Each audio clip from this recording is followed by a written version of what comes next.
but we also added constant comprehension checking questions during our lesson, as well as making our pupils repeating the instructions to acknowledge whether they were actually understanding the instructions or not, or if they were clear enough. We believe that the most successful part of the lesson was the main activity of the class, which was the debate. The two students were actively engaged in the task, creating good arguments and defending their points of view, which were part of the class's objectives. We believe that we contributed in the successful development of the activity, providing the students clear instructions which allow them the possibility of doing the activities more effectively and faster. In addition, we included comprehension checking questions during the class so that we were sure that they understood what they have to do. In some cases, we used the sandwich technique that consists on giving the students the equivalent definition in their mother tongue of the unknown word, by repeating the foreign language word before students imitate it. Also, we monitored the activities, offering help to students and answering their questions when they needed help.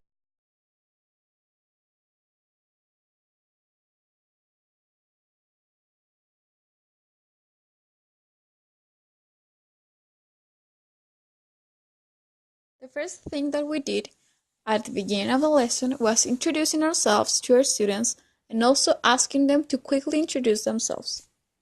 We did this because we wanted that our students felt comfortable with us and also feel that they were in a safe environment. Finally, at the end of the lesson, we checked the objectives that were presented at the beginning of it. The idea was that our students could see if they actually accomplished them or not.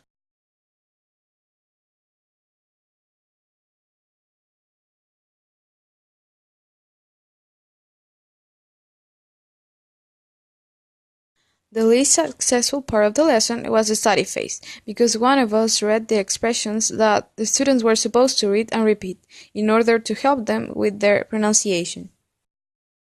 The least successful part of the lesson was the study phase, because one of us read the expressions that the students were supposed to read and repeat, in order to help them with their pronunciation.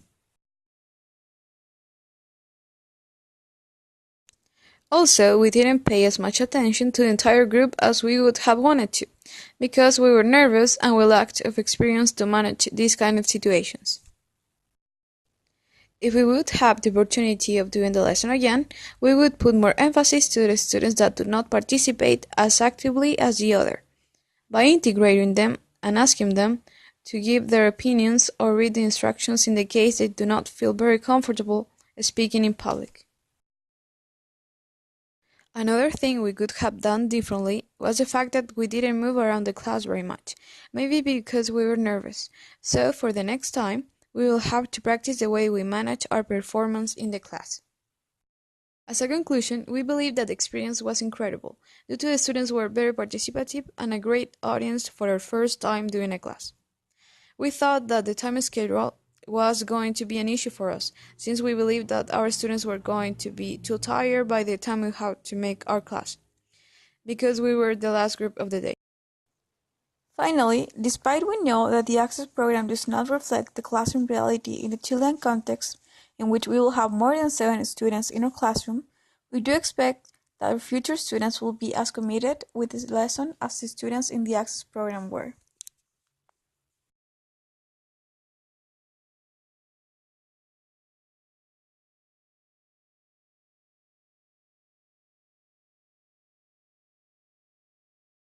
Created using Powtoon.